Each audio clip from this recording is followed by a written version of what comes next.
Құрметті көрермендер, қазір Қазақстан тарихы пәнінен соңғы 100 сұрақтың жалғасын жалғастырамыз. 76-шы сұрақтан басылады ол бізде.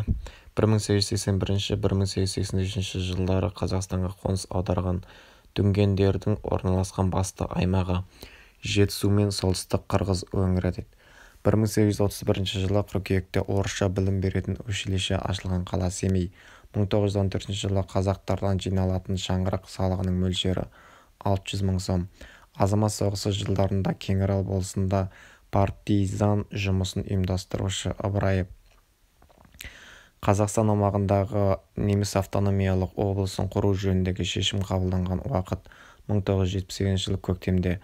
1761 жылы Абылай орыстың осы патшасына ағаш ұстасын және 200-300 пұт астық беруді сұрап хат жазды. Елизавета Петровна. Нидерландық адам өмір сүрген кезең Мустер дәуірі. Палеолит дәуіріне жататын еңбек құралдары табылған өңір Жамбыл облысы.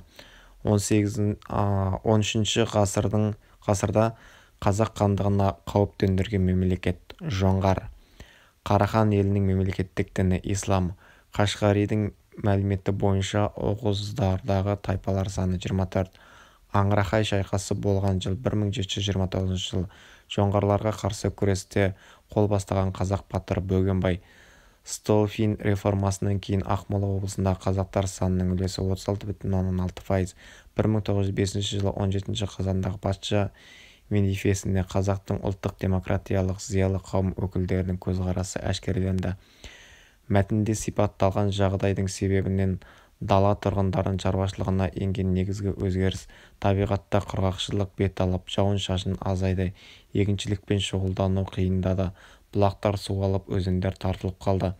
Бұл мал мен күн көріп отырған тайпалардың жаңа өріс іздеуіне ықпал етті.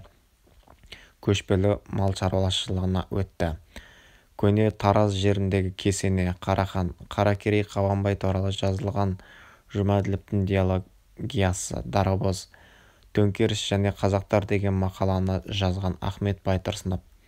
Батыстағы қыпшақтарды орыстар полуопшылар деп атаған. 13 ғасырдың бірінші жартысында қазақтардың Ресейге қосылуын ұйымдастырушы Әбілқайыр хан. 960 жылы исламды мемлекеттік дін деп жариялаған Қазақстандағы ерте орта ғасырлық мемлекет Қарахан мемлекеті. 1640 жылы салынған бекініс Гурьев. 1905 жылы дулатылы қазақтың зиялылары белсене қатысқан саяси шеру өткен қала Қарқаралы.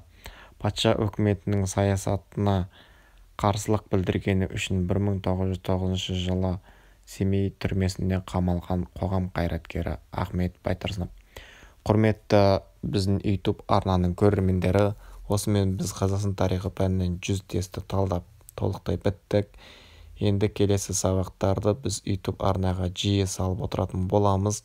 Сондықтан да біздің YouTube арнадағы сабақтарды жіберіп алмай, арнаға тіркеліп, достарыңызбен бөлісіп қойыңыздар. Бізге шабыт беріңіздер, комментарий қалдырыңыздар, қолдаңыздар.